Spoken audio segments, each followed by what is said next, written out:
A lot of our songs are queer. This one especially, it's called All American Man. It's really gay.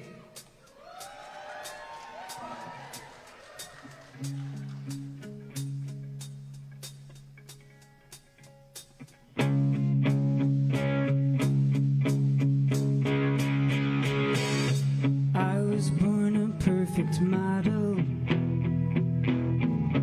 on display in your museum.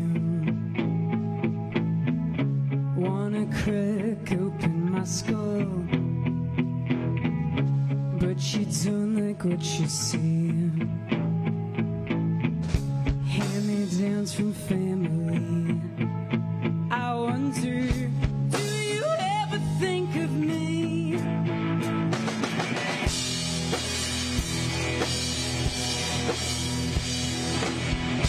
You can call me whatever, just call me in.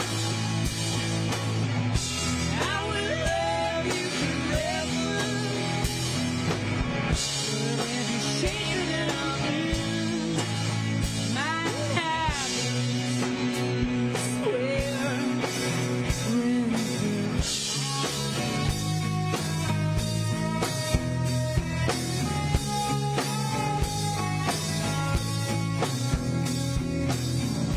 I am just a replica,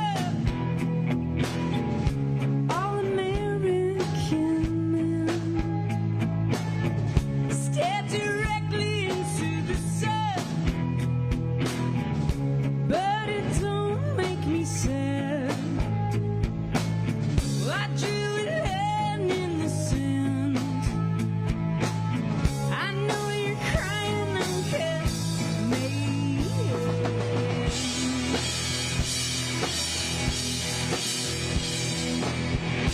You can call me whatever, just call me in. I will love you forever, whatever shape that I'm in. When it all comes together, underneath the surface, will you love me forever, whatever shape that I'm in? 'Cause I'm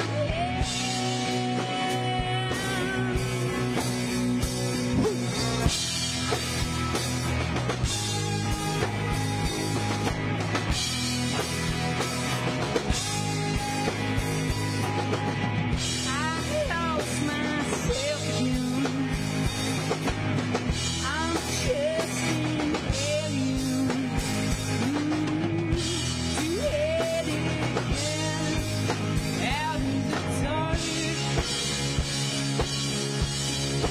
I'm in the cell. Yeah, yeah, yeah.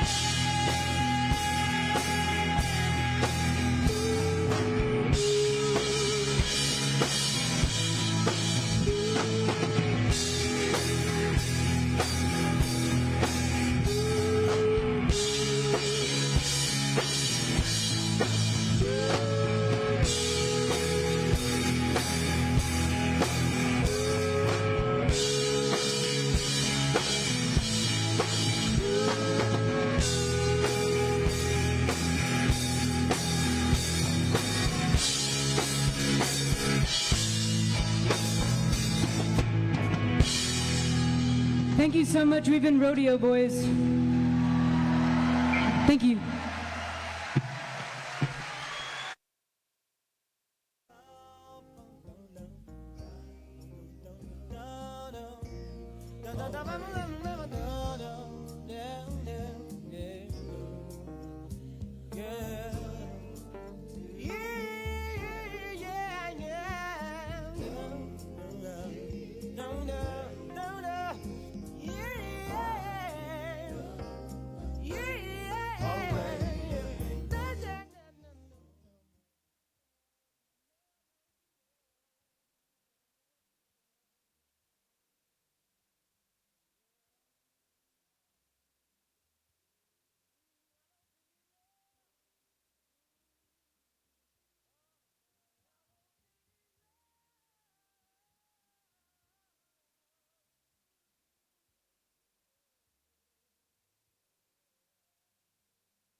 feel in Kalamazoo?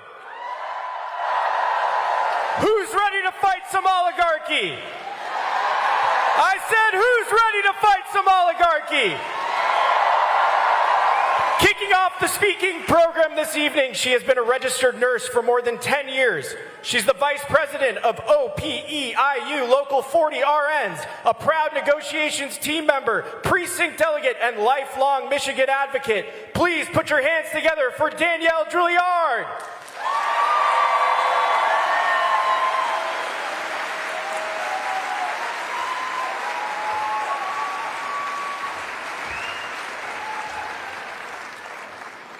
Wow, this is the biggest crowd I've ever spoken in front of. How's everybody doing?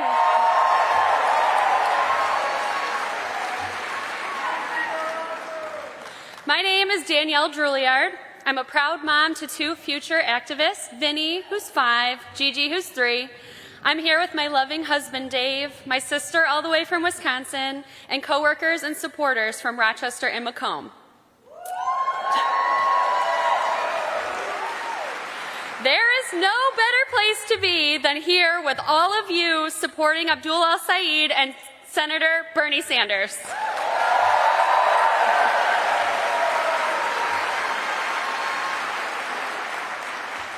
I've served my community as a bedside nurse for 10 years. I now work in pre-op. I get people ready for surgery.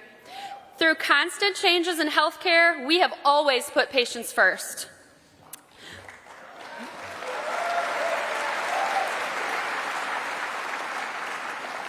When COVID stopped the world, we persevered with unwavering humanity and stood firmly together in union solidarity.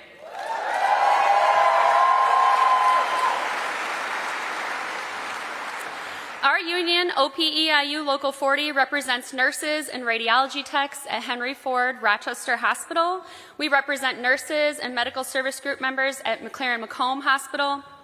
As Vice President of the Registered Nurses at Henry Ford, I am raising the alarm on corporations hiding behind not-for-profit statuses to line their pockets at the expense of our patients.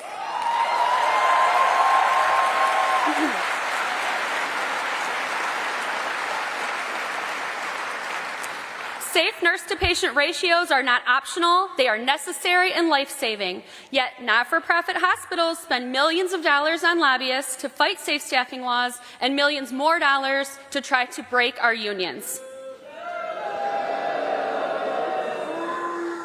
You guys got the assignment.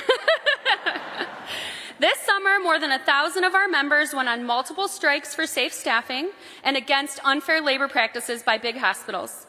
The energy on our picket lines was powerful, it was palpable. We could not have been more proud of our labor warriors, including Abdul al-Sayed, picketing with us.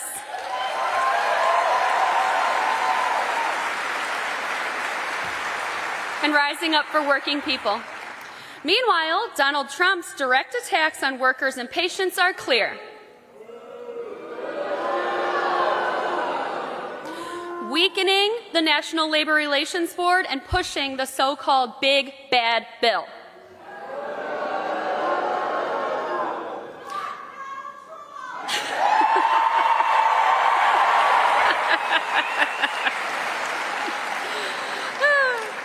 Trump's assault on the NLRB emboldens corporations to break the law without fear, leaving workers waiting years for justice.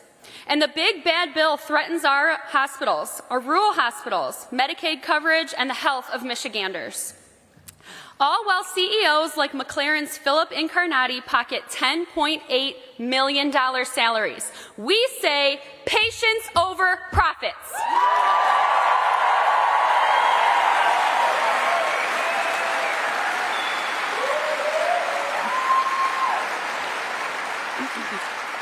There is good news here, though. In 2023, we repealed the so-called right-to-work law in Michigan. Yes, yes, yes. We must pass the PRO Act, reintroduced by none other than Senator Bernie Sanders.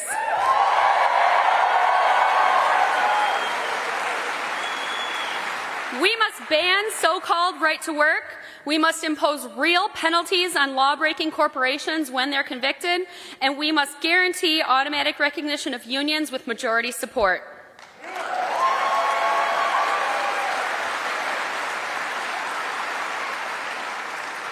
The fight is happening now. On Tuesday, August 26, grassroots leaders are holding a town hall in Battle Creek for Representative Bill Huizenga.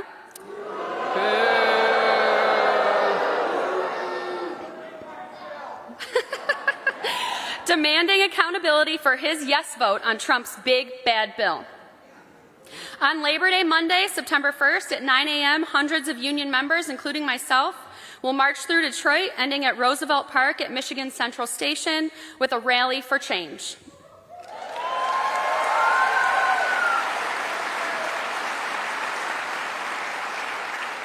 Join us on the picket lines. Join us in the streets. Together, we are strong. And in solidarity, we will win. Safe staffing saves lives. Thank you.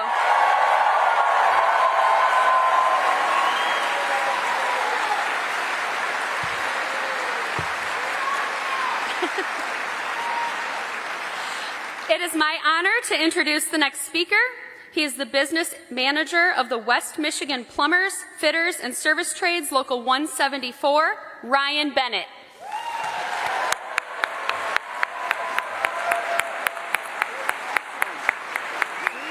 You did great. Oh, that was awesome. Nice work. Let's give it up one more time for Danielle. All right. Hey, what is up, West Michigan? Thank you, Danielle, for that awesome introduction. Like she said, my name is Ryan Bennett. I'm a proud journeyman steam fitter and welder, and I'm a damn proud union member of UA Local 174. For a little over the last decade, I've had the honor to be in leadership of my local union, and I'm proud to say that I represent 1,200 of the finest plumbers, pipe fitters, and HVAC service techs in this country. I grew up in a union middle-class family just up the road in Muskegon. My dad was a leader in my very same local union, and he went on to serve 6 years in the Michigan State Legislature. My mom was a union steward for the food service workers at Orchard View Schools. That's where my sisters and I attended, so representing workers is pretty much the closest thing we got to a family business. And look, I'm really proud of the labor movement, and it's regaining popularity amongst younger workers, and that's great to see.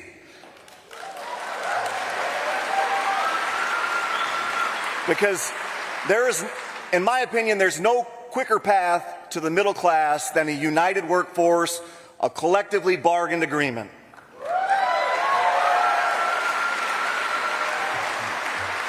But hey, look, man, I gotta tell you, I'm getting a little tired. I'm getting tired of working class voters voting for billionaires because they don't feel represented by the Democratic Party anymore.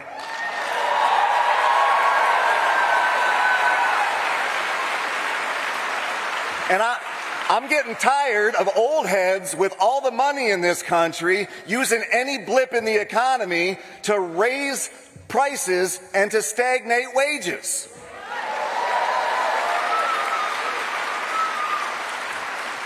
I'm getting tired of the middle class continuing to shrink, for that American dream becoming further out of reach, even though the American workforce has never been more productive than it is right now.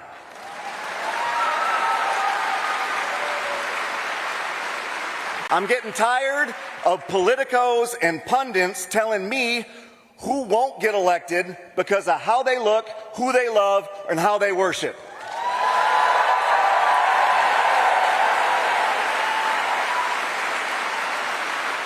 And I tell you, I am damn tired of candidates running for office saying once they get to Washington, D.C., they're going to change things, only to have Washington, D.C. change them.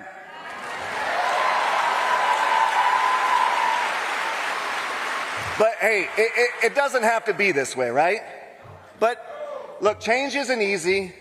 It takes hard work, and we can't just continue to maintain the status quo. We have to dig in, and we have to fight.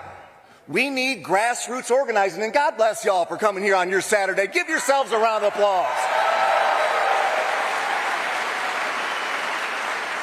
We need grassroots organizing, but we need elected officials in D.C. that are ready to lock arms and stand on that front line and demand change. We need fighters.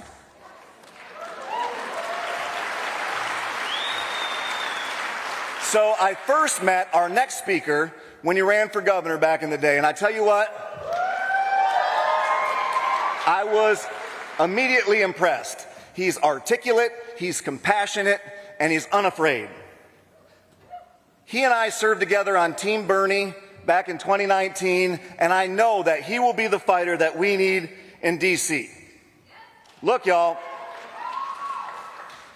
if Bernie Sanders is out here at 83 years young, ready to get in this fight, we damn sure better be in this fight, too. Are you ready to fight? I'm ready to fight. Are you ready to fight? Please join me in welcoming our next U.S. Senator, Abdul El-Sayed.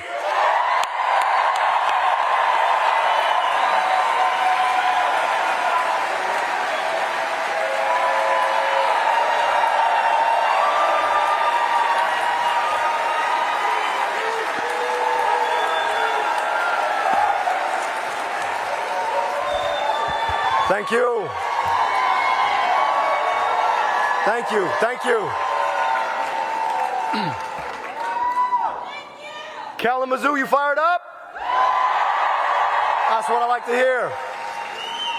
So can we just give one more huge round of applause for our union leaders, Danielle and Ryan?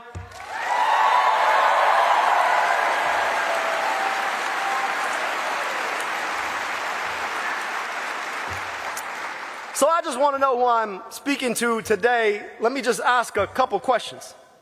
Who here believes in people over profit? Let me hear you. And who believes in a government of the people, by the people, and for the people, not of the corporations, by the corporations, and for the corporations?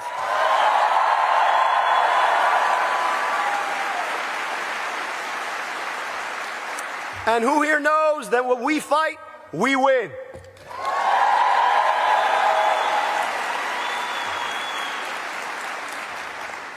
I must be in Kalamazoo then, huh? That's right. I am Abdul Rahman Sayyid. People know me as Abdul. And I know, I've got a perfect name for U.S. politics. My name might be different, but so are my ideas. And so is the vision, because I'm focused on people.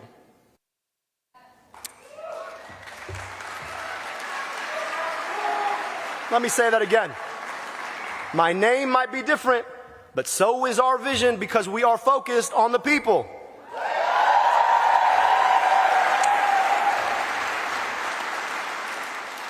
And that's why we're here with a certain Senator Bernie Sanders. He knows, he understands that we need more people willing to stand up to power without fear. Different name, different kind of leader. Now look, my dad, Muhammad, he took a bet on a country, this country, back in 1978. He took a bet on an America where it shouldn't matter what your name is or how you pray or if you pray at all or where your folks come from or who you love or how you identify. He took a bet on an America that is big enough for all of us.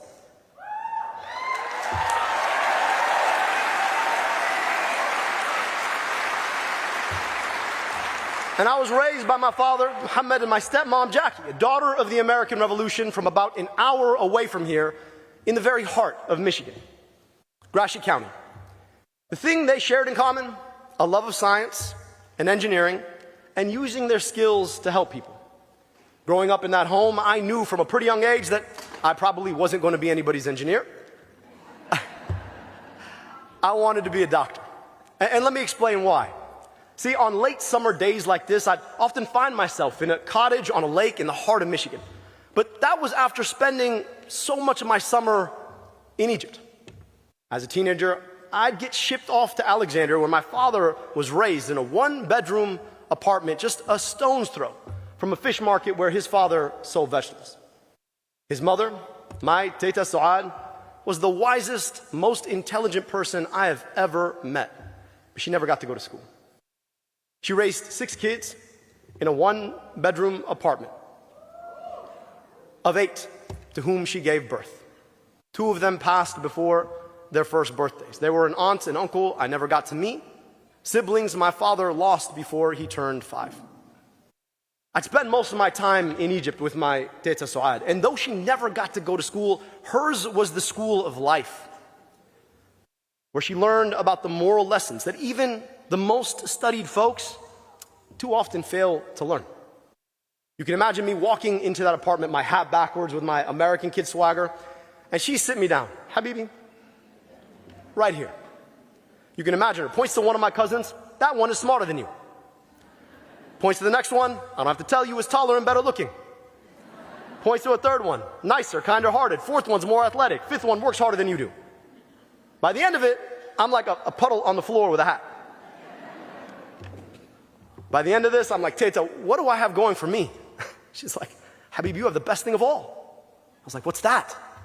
You get to go back to America at the end of the summer.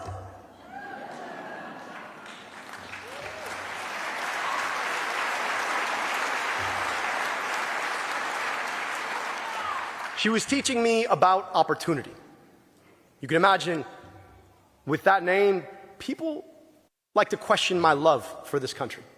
But trust me, no one loves their country like a kid who saw what his life might have been without it. So make no mistake, I love America. I know exactly what America gave me.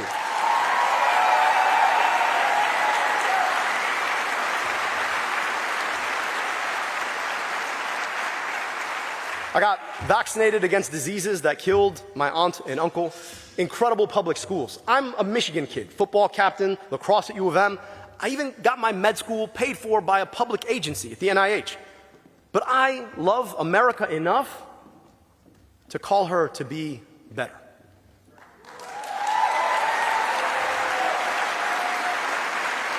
On those summer trips, it'd take me 15 hours to get to Egypt. And in those 15 hours, I would travel about 10 years difference in life expectancy. But I didn't have to go 15 hours to travel that gap. I could go just 15 minutes from where I grew up in Oakland County, and I could travel the same 10-year life expectancy gap. And here's the thing. I could never explain why kids growing up just a short car ride from me, whose families had been here far longer than mine, never got those same opportunities. I became a doctor to help people. Doctors ask 2 questions. What's wrong and how can I help? What's wrong? Big corporations making money off illness. Our systems puts profits over people.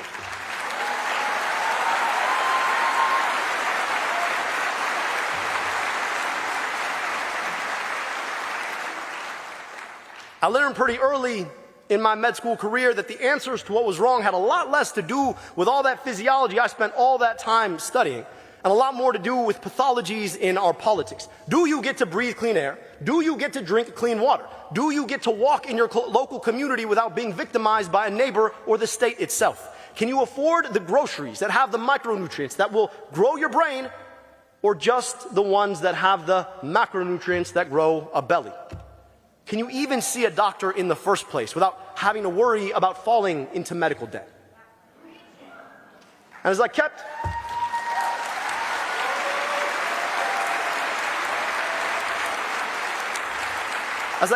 reflecting on these facts, I realized that my work had to be back outside a clinic and a hospital, so I followed it back out. I've worked to heal our broken system. When politicians broke Detroit's health department, I rebuilt it. They had shut down a 185-year-old health department in a city with a higher infant mortality rate than my father's native Egypt. A city where our children face 3-fold the probability of asthma hospitalizations and 4-fold the probability of lead exposure. Shut it down. I was hired to rebuild it, and rebuild it around the well-being of kids. We realized that 30% of our kids who tested positive for vision deficits would come back testing positive again next year, meaning we knew they needed glasses and we didn't get them a pair of glasses. So we put optometrists on vans at schools so that when kids got tested, they got their full exam and we could ship them a free pair of glasses within 2 weeks.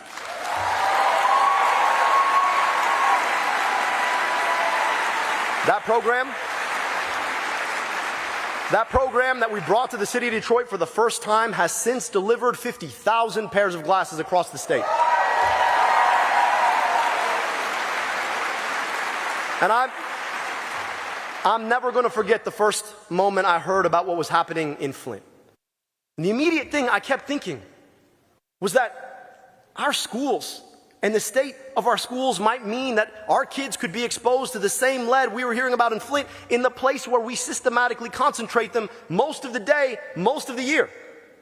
And so we had every school, daycare, and Head Start tested for lead in the water. The first 68 schools we tested, 19 of them tested positive for lead. So we got them on the path to being lead-free.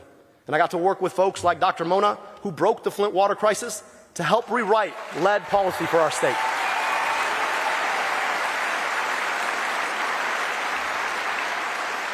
When a Marathon Petroleum Refinery, the biggest polluter and the most polluted zip code in the entire state, wanted to raise their emissions, despite the fact that the EPA had said that there was already too much sulfur dioxide in the air, we organized. We stood up, and collectively, with the local community, we forced them to invest $10 million of their own money to reduce their emissions when they had initially applied to increase them.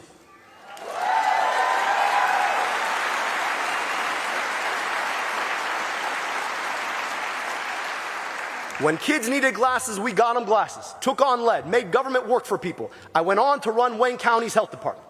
We innovated, and we got to work. No family should have to go bankrupt over medical debt.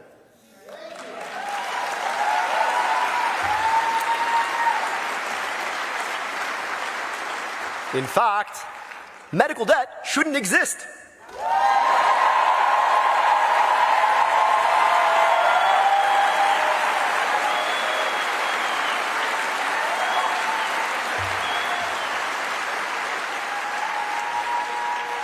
So we erased it, up to $700 million for 300,000 people.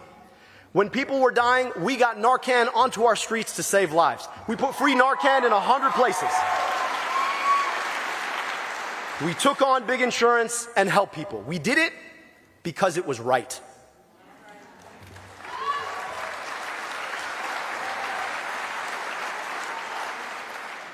That's because I was taught that way. That's what I do. It's what I've done everywhere I've gone. I'm a doctor. I know how to diagnose a problem, and I know how to cure it. When I see something hurting Michiganders, hurting us, I'm going to work to fix it.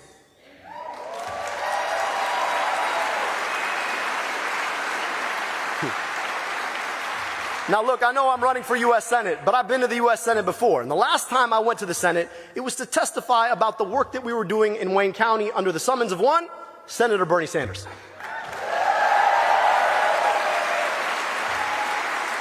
Now look, I loved that job in Wayne County. I really did. And when I think about the kind of work that my teta would have been proud of, I think about that kind of work. But I'm never going to forget that day back in January. It was what, 8 months ago? Feels like 8 years ago now. I'm sitting in my office. I get a notification that the Trump administration has just frozen all federal funds. So I'm looking at line items in my budget that are frozen. The WIC program, food on the table for moms and babies, frozen. Federally qualified health centers, the last line of healthcare defense for people who don't otherwise have it, frozen. Vaccines, frozen. And just then, I get a push notification to my phone that after a long and storied career, our U.S. Senator Gary Peters is calling it a day. He's not running for re-election. And at that point, I had to ask myself, where is the fight now? Where does this fight go? And I realized that this fight had to go to the U.S. Senate.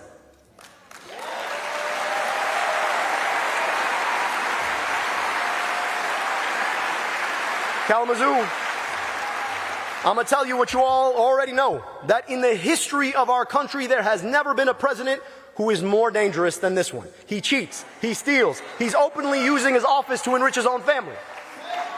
Worse is how he lies to people, exploiting their pain for political win. Take, for example, that big ugly bill.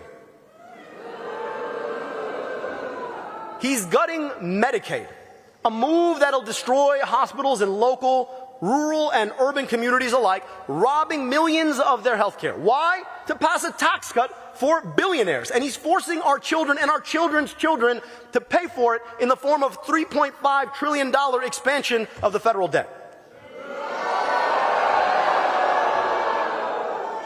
And there's the way he's letting RFK Jr. run amok on the federal public health agencies.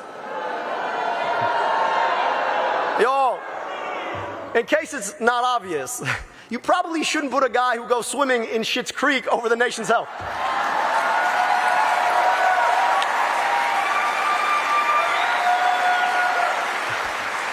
You know, what they never tell you is how he got that brainworm. Here's the thing that gets me most about RFK Jr. I actually agree on a lot of the problems. I really do. Pharma is a problem. I agree. Our food system is dominated by big corporations selling us chemicals as food. I agree. Healthcare should be more affordable. I agree. But the thing about RFK Jr. is that he lies about the solutions. Vaccines are good, actually.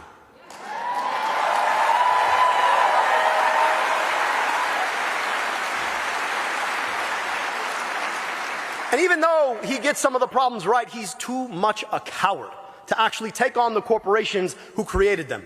Don't bring me a handshake deal with pharma to bring drug prices down as some kind of victory while you abolish billions in critical research that could have helped us discover cures to different cancers.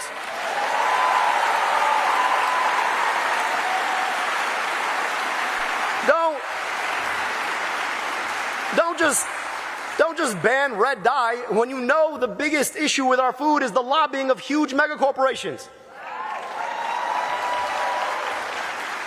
And don't tell me you're going to bring down the price of our health care when you haven't said the three most obvious words, Medicare for all.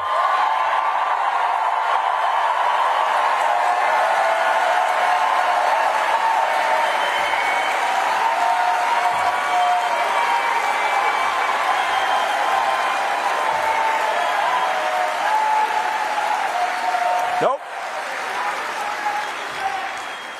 And then there's Liberation Day. I think we're like on the third version of this by now. Look, I want to be clear with you all. NAFTA was a cancer on the American economy. And I happen to think that tariffs can be helpful. Kind of like chemotherapy for cancer. But not like this. All right? Any doctor will tell you that you've got to be pretty careful with chemo. Too much at the wrong times and you'll kill the patient that you say you're trying to save. But like all things Donald Trump, his tariffs are chaotic, ham-fisted, and self-serving.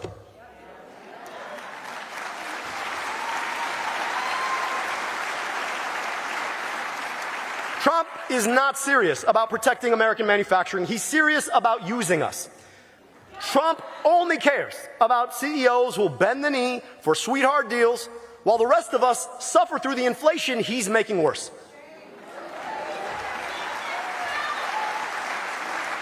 So look, we've got to stand up to Donald Trump. And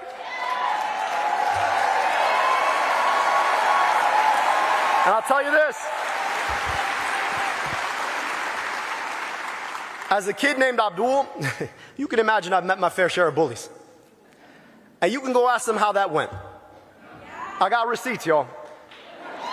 So, too many Democrats tell you they're fighting only to show up with a strongly worded letter.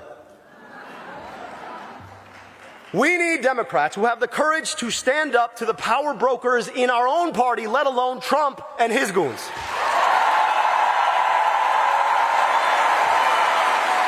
We don't back down.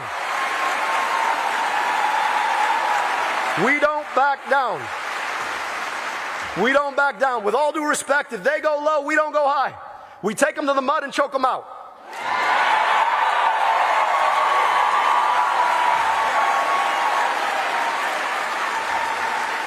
But look, we've got to be fearless, taking on the corporations and billionaires and oligarchs without standing down, without giving an inch. It's about doing what's right every time, because we work for the people.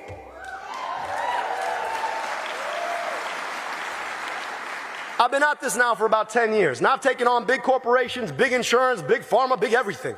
And I've even taken on our own party when they're wrong.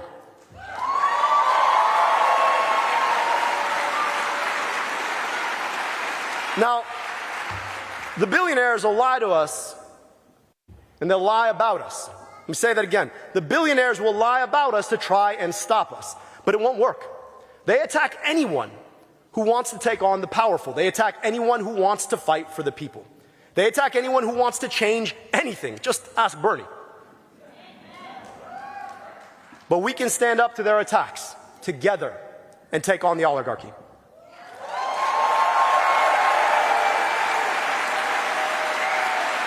But Kalamazoo, I want to remind you of something. It's not just about what you fight against. It's about what you fight for.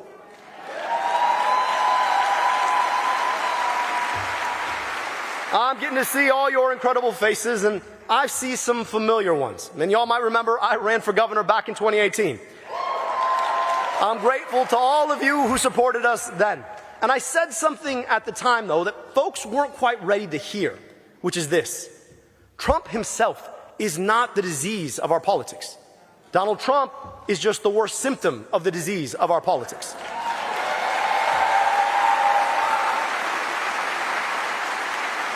So what's the disease? The disease is the rigged system that allows corporations and billionaires to buy politicians to do their bidding. They collude to suppress our paycheck for the work we have to do for them and raise prices for the things we have to buy from them. It's the utilities who buy off politicians to avoid regulation while they maintain a monopoly. It's the health insurance companies who keep jacking up our premiums just to make us wait in longer lines for shorter appointments and then pay yet again for the health care we thought we already paid for.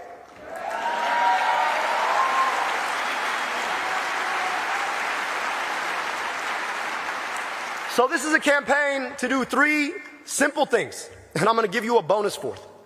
Number 1, I'm the only candidate in this race who has never touched a corporate PAC check.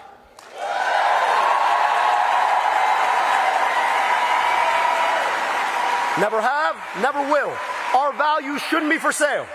So I can tell you with a straight face that we've got to get money out of politics. That means we have to stand up to the Citizens United regime. We have to make it illegal for corporations to spend their money to buy politicians and dare the Supreme Court to make another bad decision that sinks us further into the political abyss.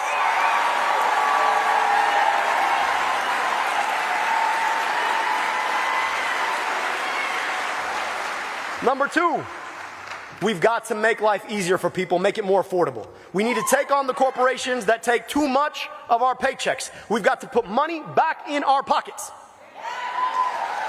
So how do you do that? That means, that's right, say it again. She said it, y'all. We've got to rebuild the Federal Trade Commission under folks like Lena Khan to bust the trusts again. We got to make it easier to join or form a union like our union siblings you just heard from across any sector of our economy. And we've got to make it easier to make America the best single place to build and scale a small business in the world. And finally, number 3. In the richest, most powerful country in the world, medical debt should not exist. Healthcare must be guaranteed. So we have to get on to the work of abolishing medical debt and finally passing Medicare for all.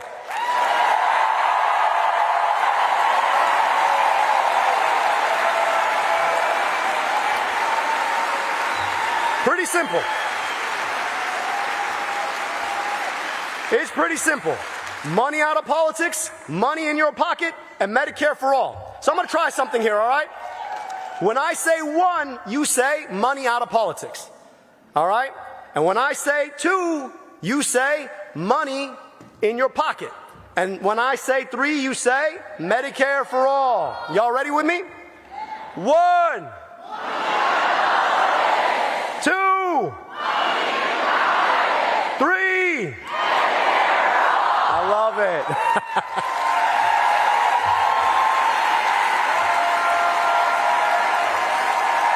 Now look.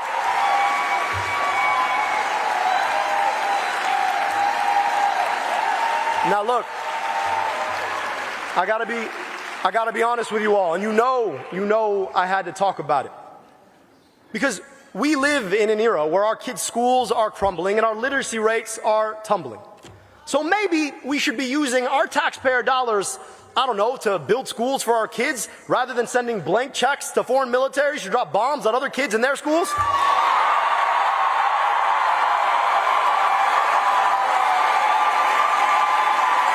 So let me be clear.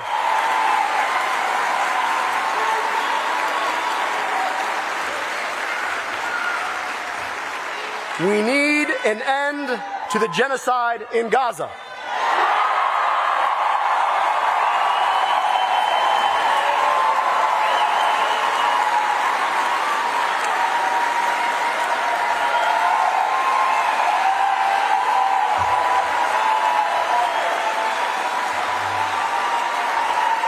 We need a ceasefire and we need a lasting peace. Now look, I know, I get it. His name's Abdul, though. I know I'm not supposed to win this election. But I know that's what they've been telling you, right? It's a whisper campaign.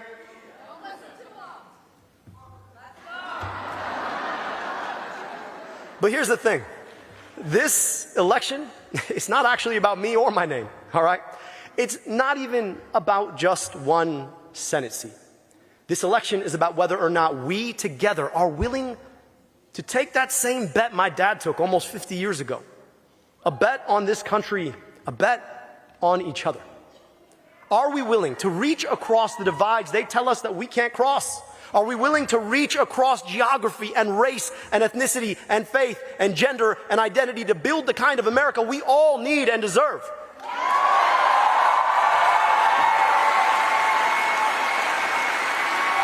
Are we willing to take on the powerful, to take back our government? Are we willing to take on the powerful, to take back our government from the corporations and oligarchs and billionaires? Are we willing to bet on a government of the people, by the people, and for the people? This movement is about us. This movement is about the people. This is about big ideals and bigger ideas. This is about taking on the powerful without fear and doing what's right. So when they tell me, Abdul, you can't win, I say, you know what? It ain't about me. See, I'm no stranger to public service in Michigan. I've been at this for 10 years now. And in the last 4 months alone, I've been across 45 different cities, done over 100 roundtables and town halls and meet and greets. I've been in your union halls, your coffee shops, your living rooms, and your ice cream parlors. I particularly enjoyed the ice cream parlors. And no matter where I go, folks tell me the same thing. It just shouldn't be this hard. It shouldn't be this hard to afford that second gallon of milk or that second carton of eggs. It shouldn't be this hard to work the same job tomorrow that I worked yesterday and know it's going to be there for me tomorrow. It shouldn't be this hard to ever dream of owning a home if you're under 40 or keep my home if I'm over 65. It should not be this hard to see a doctor or know you're not going to fall into medical debt if you do. It just shouldn't be this hard. So when they tell you I can't win, don't look at me. Look at each other.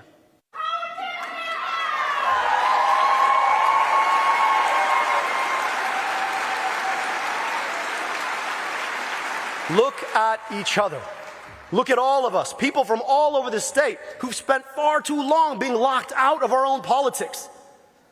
They've locked us out by keeping us apart, by telling us that we can't reach across our divides, that we cannot see eye to eye with people who may look or pray or think differently than we do.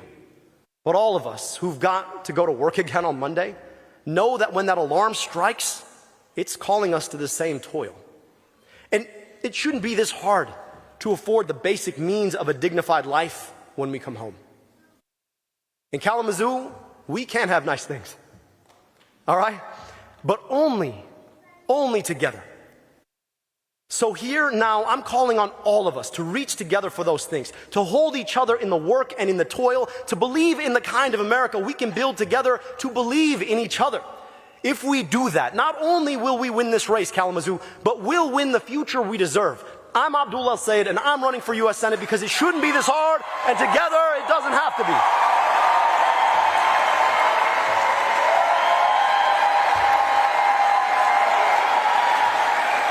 Appreciate you all. Thank you. Thank you. Thank you. Thank you. Thank you. Y'all are too kind, Kalamazoo. You're too kind. Thank you. Now look, before I bring the OG on himself, I want to try something with you all, okay? You know how in politics, candidates always have to say, I'm the candidate and I approve this message? We're going to play around with that. All right? You all want to help me? All right. When I say one, what are you going to say? When I say two, what are you going to say? And when I say three, what are you going to say? All right. You ready? One. I'm Abdul al-Sayed and I approve this message. Ready? Two. I'm Abdul al-Sayed and I approve this message. Three. I'm Abdul al-Sayed and I wrote the book and approve this message.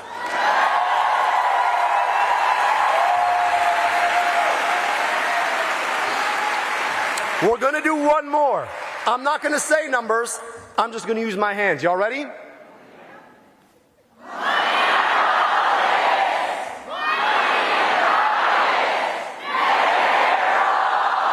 I'm Abdul al-Sayed and I approve this message.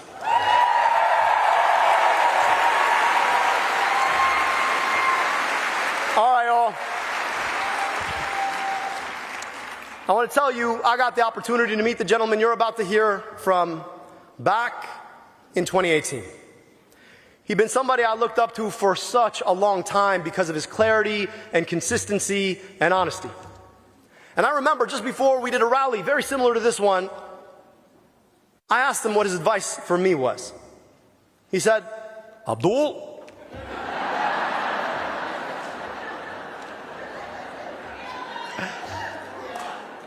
you don't strike me as a very good liar. I was like, I'm not. He's like, good. In this business, you're either very good at lying or withholding the truth, or very good at telling it. And this is a man who's been telling the truth now for longer than I've been alive. He's been telling the truth from a Senate seat. He's been telling the truth from his mayorship in Burlington, Vermont. He's been telling the truth since he was a student activist on campus. He's been telling the truth. And I so wish that more people would have listened to that truth.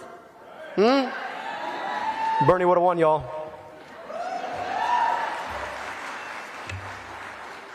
But I couldn't ask for a better mentor, a better friend, and a better leader in politics. And honestly, I cannot wait to serve alongside a living legend.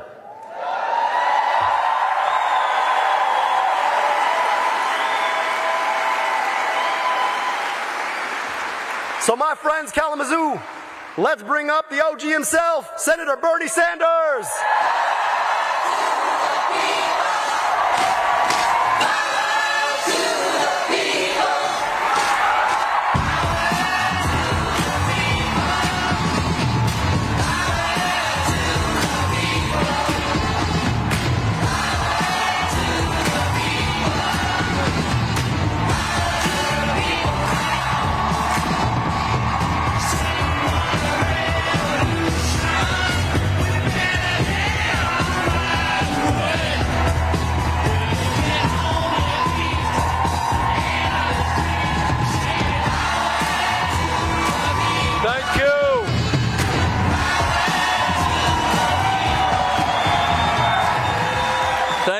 Kalamazoo.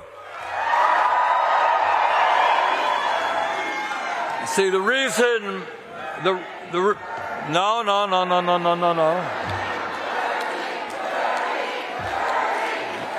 Now, I am in the Senate. No, should be Abdul. We need him in the Senate now. See, the truth is, I love you too. Truth is, I'm here for a very selfish reason, all right? I get lonely in the U.S. Senate. I need some friends. You're going to help me out? I need some voices in the Senate who are going to stand up for working class people, for economic justice, for racial justice, for social justice. We need Abdul El-Sayed in the Senate.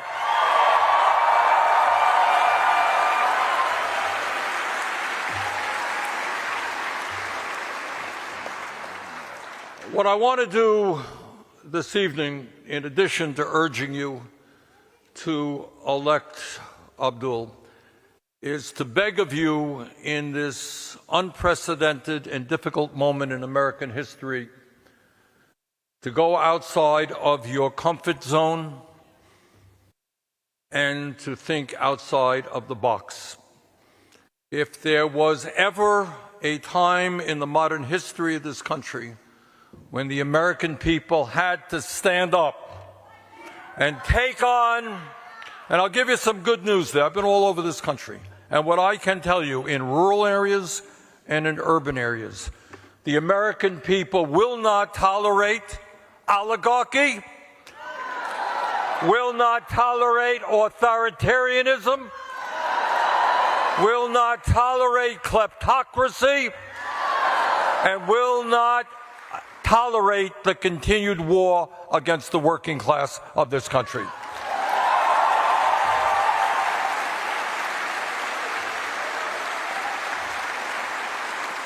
So what I want to do this evening is just talk a little bit about what you're not going to see on your corporately owned TV networks or in your corporately owned United States Congress.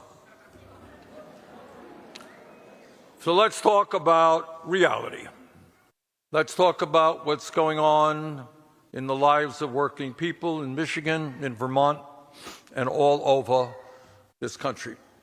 And here is the truth, not a pleasant truth, but it's a truth that the establishment does not want to be discussed, which is precisely why we have got to discuss it.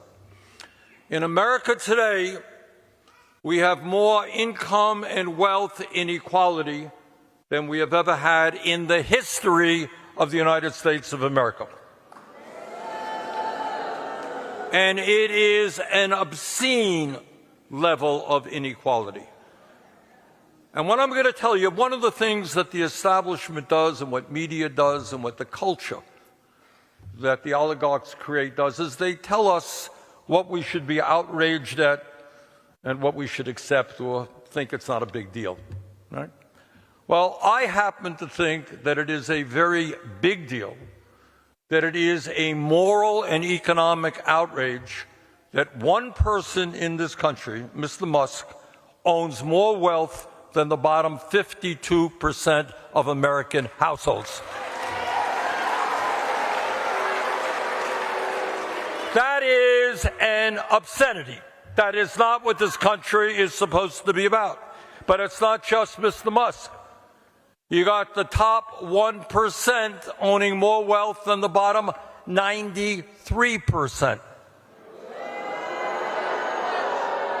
You got CEOs of large corporations making over 350 times what their workers are making. So, in other words, point number one, today, the 1%, the people on top, have never, ever had it so good. That's reality number one. Number two, it's not just that we're looking at massive income and wealth inequality. These guys have enormous economic power. Power. What does that mean? It means that in sector after sector of our economy, whether it is agriculture, whether it's financial services, whether it's transportation, you name it, a handful of giant corporations control that sector and determine the prices that you pay. And if you think one of the amazing things, you can go Google it, is that many of these large corporations that you're familiar with, whether it's Apple or General Motors or whatever it may be, they are themselves owned by entities larger than them. So you got a handful of gigantic Wall Street firms like Vanguard, BlackRock, State Street, that are the major stockholders in over 95% of American corporations. A handful of major Wall Street firms have enormous power over the economy. But it's not just, wait a minute, it's not just income and wealth inequality. It's not just concentration of ownership that they have. They also own what you see, hear, and read. You got 6 major international media conglomerates that control what 90% of the people see, hear, and read. And it's not just the traditional media, the ABC, CBS, etc. It is the internet as well. Look who owns Twitter, X, what used to be Twitter. That's Mr. Musk. Who owns Meta? That's Mr. Zuckerberg. Who owns the Washington Post? That is Mr. Bezos. And Mr. Ellison, one of the wealthiest people in the world right now, recently took over Paramount, which owns CBS. So these guys have enormous media power. And every day you are seeing their perspective. They are discussing the issues they think are important, not discussing the issues that may be important to your life. But it's not just income and wealth inequality, concentration of ownership, and the fact that they own the media. They also own a corrupt campaign finance system.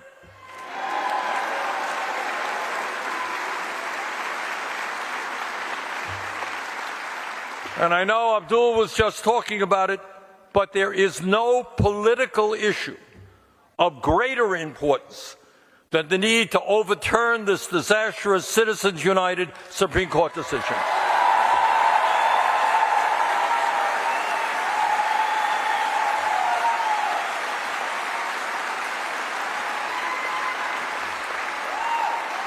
So let me give you just a couple of examples of how Citizens United and big money is undermining American democracy. Elon Musk spent $270 million to help elect Donald Trump to become president. And his reward was that for a period of time he was allowed to be the most important person in the United States government. And he was allowed to implement his right-wing extremist ideology, which meant firing tens of thousands of federal employees, including scientists who are doing important work trying to understand disease, proposing to fire over 80,000 employees at the Veterans Administration,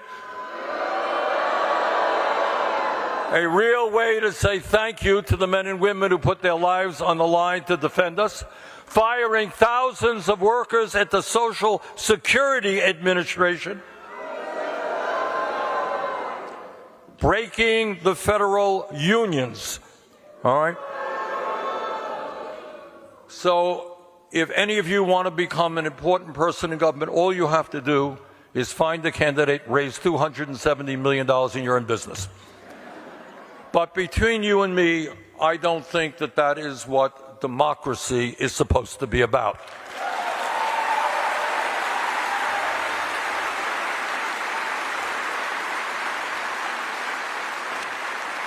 And I'll give you Another example. As part of his love of the oligarchy, Donald Trump and his Republican friends gave us the so-called Big Beautiful Bill. In my view, that bill is the most dangerous piece of legislation passed in the modern history of the United States. It is a vulgar piece of legislation, and anyone who voted for that bill should not be returned to office.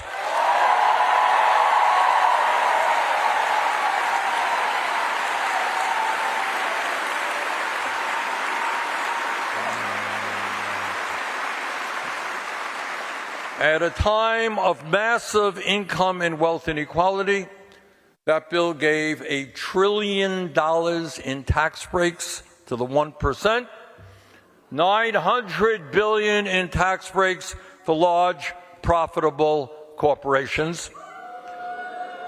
Now that is vulgar, but what is even more vulgar is that in order to pay for those huge tax breaks, they cut Medicaid by $1 trillion and cut the Affordable Care Act, the result being that some 15 million Americans are going to lose the health care that they have, including hundreds of thousands right here in Michigan. So you got one reality, people on top, enormously powerful, doing extraordinarily well, controlling the political system, getting huge tax breaks. And then there is another reality. And that reality is that in the wealthiest nation in the history of the world today, 60% of Americans are living paycheck to paycheck. I grew up in a family that lived paycheck to paycheck. Many of you are in families living paycheck to paycheck. And what living paycheck to paycheck is about is every day undergoing the stress of wondering how you're going to feed your kids, pay the rent, go to the doctor if somebody gets sick, and wondering maybe, when you get old, will you be able to have a few bucks in the bank so you can enjoy some kind of security in your old age? And every single day, tens of millions of families are struggling with that stress and with that reality. And you know what that stress does to people? It kills them. Now, what you don't hear much about is that in America today, despite the fact that we are the wealthiest country on earth, our life expectancy, how long we live, is 4 years on average shorter than in other wealthy countries around the world. That is a shame. But I'll tell you what is even more shameful, and you don't know this because you never hear about it. If you are working class in this country, you will live 7 years shorter lives than the wealthy. In other words, the stress that the working class and lower income Americans are dealing with now, it's not just that they don't have a fancy house or a fancy car or they go out to big restaurants. Who cares? What is going on is that stress is actually killing people all across this country who are struggling to survive. And in the richest country on earth, that should not be happening.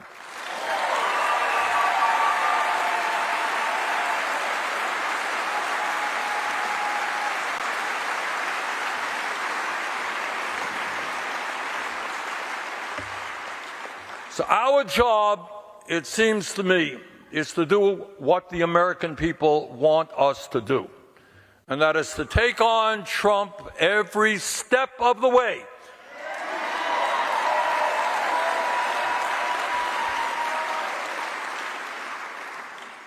But we have got to do more than that. What we need to have, which we don't have, and certainly Republicans don't have it, as they move lockstep into authoritarianism, and the Democrats don't have it because they are also controlled by big money. What we need is a vision for America that works for working people, not just the 1%.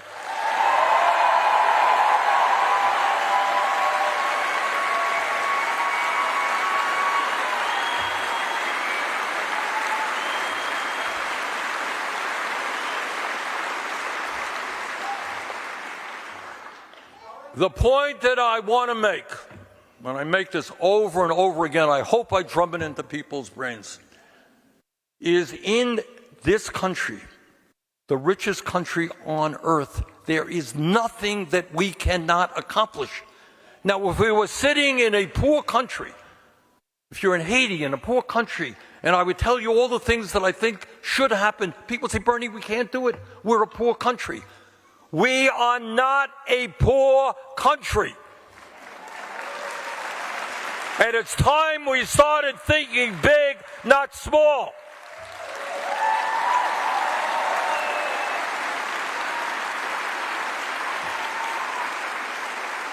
So when politicians come before you and they tell you all the things that we can't do, you tell them that in fact we can, and in fact many of the things I'm going to be talking about are being done all over the world.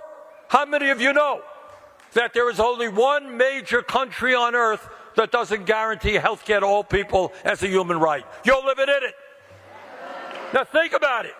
In this country we have so many brilliant people, so much wealth. How in God's name do we spend more than twice as much per capita on health care as the people in other countries? And yet 85 million are uninsured or underinsured. And by the way, one of the reasons you've got to elect Abdul is he wrote a book on that subject.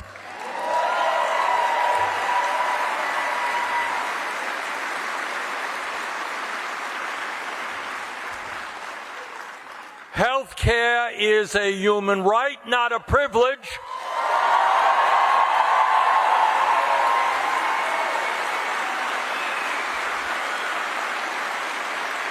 And don't let anybody tell you that we cannot do it. If other countries can do it, we can do it. And in this case, sometimes things cost money. In this case, providing health care to all will not cost any more money than we're already spending, because we're spending an enormous amount of money.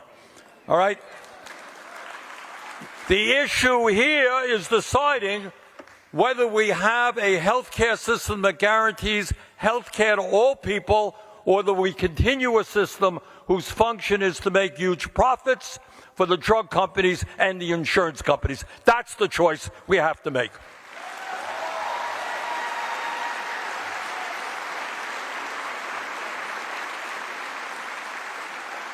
And let me give you another area. Well, I would suggest to think big, but it's really not big. Everybody in this room knows, and we're here in a major university, great university, that we live in a competitive global economy, right? The future is not ours unless we have the best educated workforce in the world.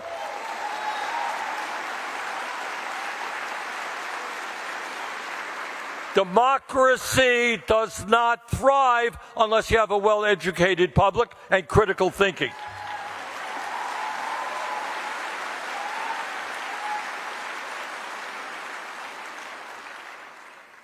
All over the world, major countries understand that when they look to their future, they're looking to their kids, their young people.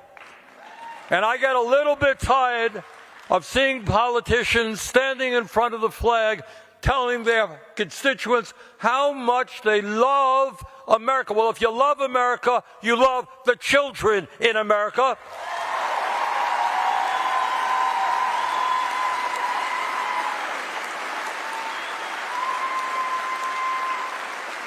And that means you do not have or allow to continue in this country having the highest rate of childhood poverty of almost any major country on earth.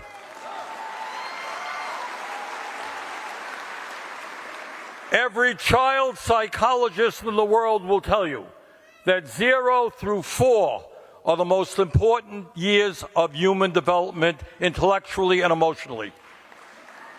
So if that is a reality, why do we have a broken and dysfunctional and unaffordable child care system?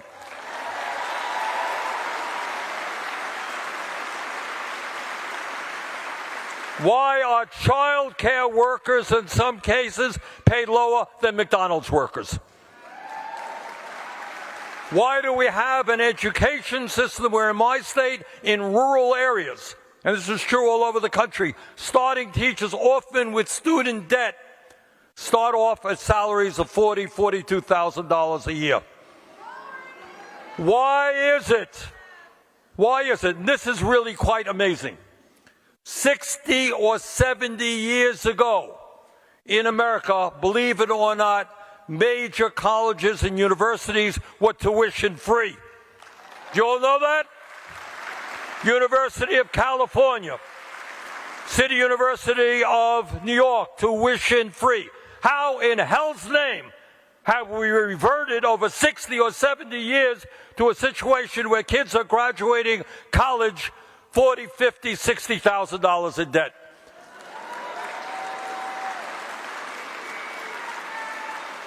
We desperately need doctors and nurses and dentists. Do you know what doctors are graduating medical school at? Anyone know?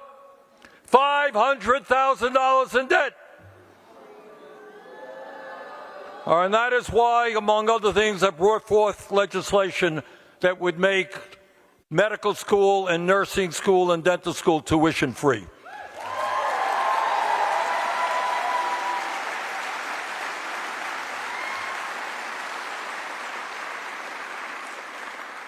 But in addition to that, as some of you may know, the oligarchs want it all. And among other things, they want to destroy public education in America and privatize it.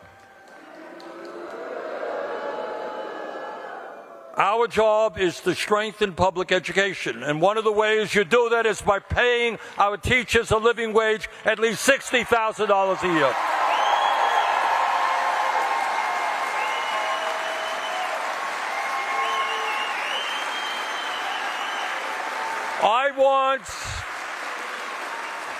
I want the best and the brightest. I want motivated young people to say, you know what? I dream and would love to become a teacher. Because I believe in the importance of educating our children. I want education to be prioritized in this country, to be appreciated in this country.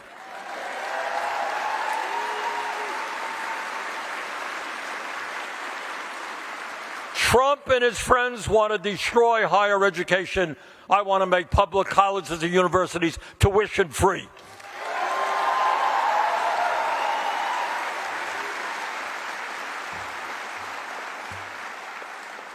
So if you look at the system right now in terms of how it is working for working families, healthcare system clearly broken. Educational system, childcare dysfunctional, kids going in debt to get a higher education, public schools struggling with inadequate resources. Then take a look at another basic necessity of life. So you got healthcare as a basic necessity, education, I think, is a basic necessity, housing is a basic necessity.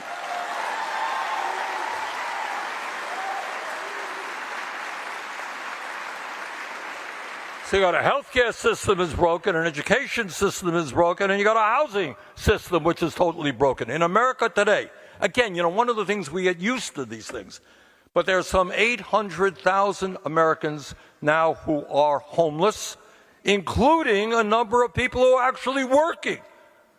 They're going to their jobs and they're sleeping in their cars or God knows where in a shelter. All right? On top of that, you got some 20 million households who are spending at least 50% of their limited incomes on housing. Got it? So if you're spending 50% of your income on housing, what the hell do you have left over, right? Nothing. All right. So maybe, just maybe, Instead of providing the military with $1 trillion a year, maybe we build 5 million units of low-income and affordable housing.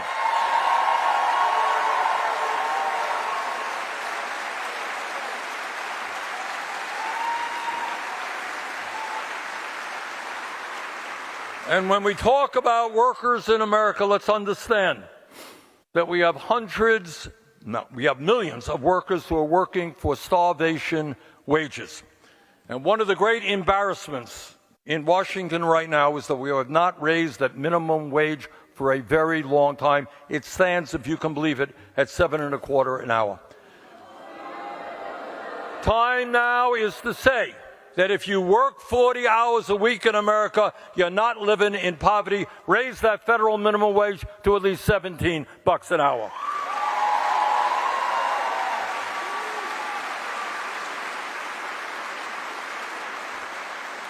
Millions of Americans want to join unions today.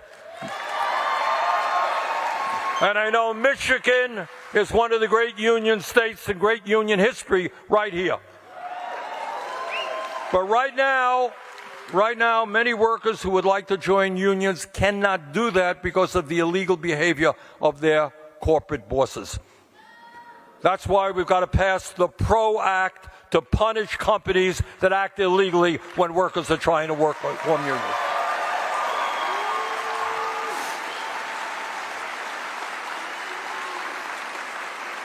There are a tiny handful of countries in the world that do not guarantee paid family and medical leave. We are one of them. Every worker in this country should not have to make the choice of staying home with a sick kid or not going to work and getting fired. All right? One of the things that I learned as the former chairman of the Health, Education, and Labor Committee is that in America today, it's not just that we treat our children shamefully, we treat our seniors shamefully as well. You know, and as a society where seniors are the people who built the economy, defended us in war, they are our parents, they're our grandparents. You don't just shuffle them off to some nursing home. What we have got to do is create a system which treats the elderly in their retirement years with the respect and the dignity they have earned.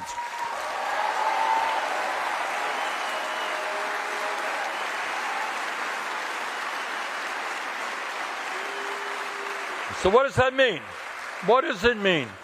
It means right now 22% of seniors are trying to survive, I don't know how they do it, on $15,000 a year. Got it? You got half of seniors trying to get by on $30,000 a year or less. And then you got some Republicans out there who are saying, well, you know, we should cut Social Security. Well, I've got a very different idea. No, we're not going to cut Social Security. We're going to expand Social Security.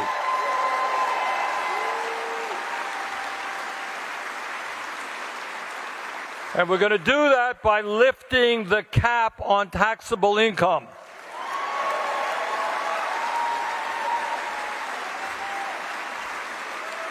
Right now, you make $10 million a year, you make $186,000, you pay the same amount into Social Security. Lift that cap, we can significantly increase benefits and extend the solvency of Social Security for decades.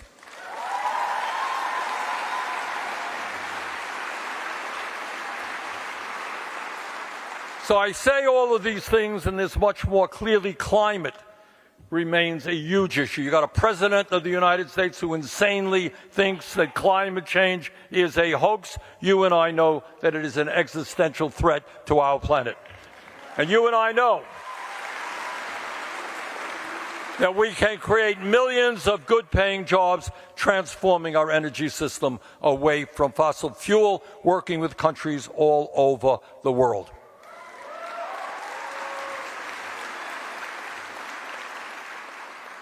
Now, I say all of these things, and there's a lot more I haven't gone over. But the main point that I want to make to you, two main points. Number one, everything that I have told you is not radical. Now, people out there, our critics, the Republicans, some Democrats, well, you know, this is really radical stuff. It's not part of mainstream. It's communism, whatever it may be. But what I want you to know is, A, much of what I'm talking about already exists in other countries around the world.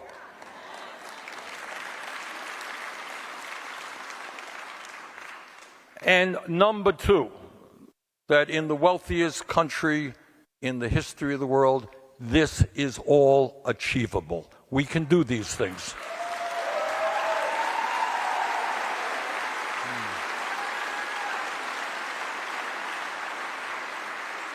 But it is not just domestic issues that we've got to focus on. We have to take a very hard look at what we are doing in terms of foreign policy. I am proud to tell you that I have led the effort in the United States Senate to end all military aid to the Netanyahu government in Israel.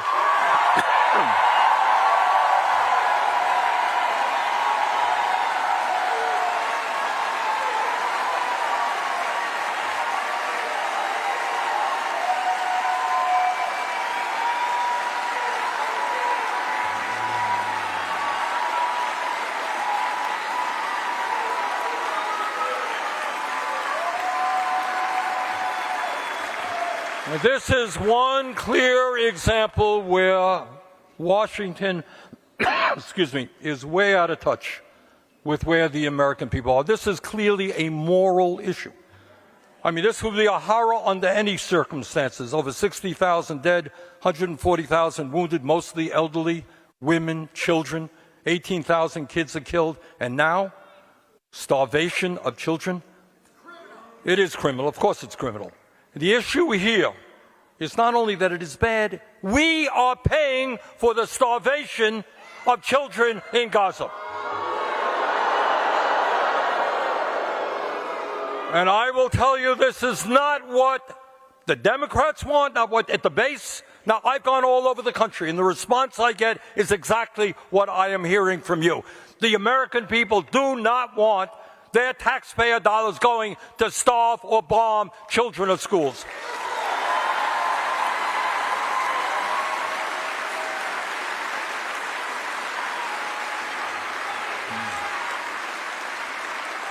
And as a result of grassroots activism, we are beginning to turn the tide.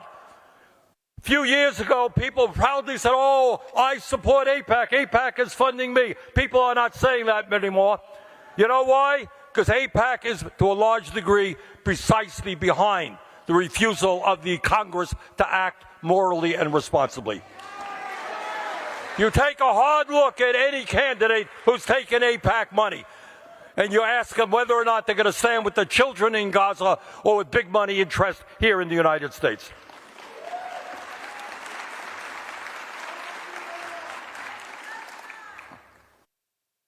Artificial intelligence and robotics are going to transform our economy and the world. The oligarchs are currently spending hundreds of billions of dollars in AI and robotics. Now, let me ask you a question. I want an honest answer. Don't tell me what you think I want to hear. How many people think, as presently constituted, AI and robotics will improve life for ordinary people? How many people think that it will hurt ordinary people? It's interesting. That is the response. That's the response I've been getting in a lot of places. Here's what we should know. In 50 years ago or so, with the development of all kinds of new technology, including cell phones, including computers, including flat-screen TVs, and all of this stuff, you would think, this is an interesting point, you would think that the American people say, wow, life is getting better. All right, I'm going to ask you another question. Pew Research, they're quite a reputable research company. They did a poll a few years ago. And this is the question they asked the American people. I'm going to ask it you. And again, don't tell me what I want to hear. Their question was, Do you believe that somebody in your position, somebody whose life is like yours, middle class, lower, upper class, whatever you may be, do you think life was better 50 years ago for that person, or life is better today? Well, what do you guys think? Was life better 50 years ago or life better? Raise your hand if you think life was better, is better today. Okay. Raise your hand if you think life was better 50 years ago. Okay, well, that's right. That's a good point. That is a very good point. So what we have, here's the point. Clearly, from our perspective, there have been positive changes. 50 years ago, you didn't have women governors. You didn't have women representation in Congress. You didn't have women doing all kinds of jobs. We still had racism rampant in the United States. Gay rights was at a very low level. So in those areas, life is, in fact, better.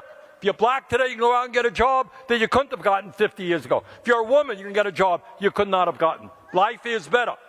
But on the other hand, there is a reason why 60% of the people in that poll said, no, I think life might have been better 50 years ago. And that has to do with sense of community, the sense that we are losing something, the sense that what we need out of human life is just human beings, the companionship, the love, the community that we need to thrive, that our kids need to thrive. We are losing that. And I worry very, very much. You know, there's an expression you are all familiar with, that is, the operation was a success, but the patient died. Right? You all familiar with that? And that's what I fear. The system today is a great success. We had all kinds of technology. We could do all kinds of great things.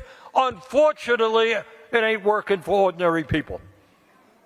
So our job is to say to the oligarchs, as we take them on and defeat them, that you cannot determine our future for us.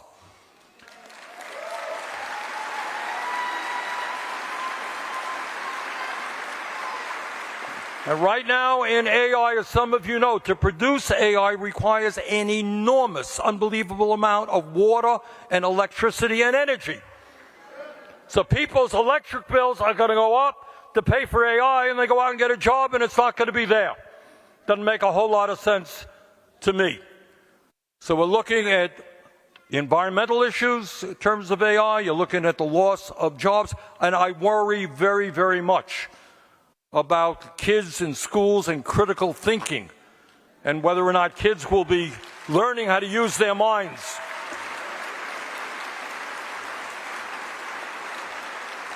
All right, let me just conclude for the third time. This is my final and absolute conclusion. These are tough times for the country. At the very least, we need to elect strong members to Congress who have the guts to stand up for working people, stand up for decency, and are prepared to take on the oligarchy. Abdul El Sayed is one of those people. Please send them to Washington. Thank you very much.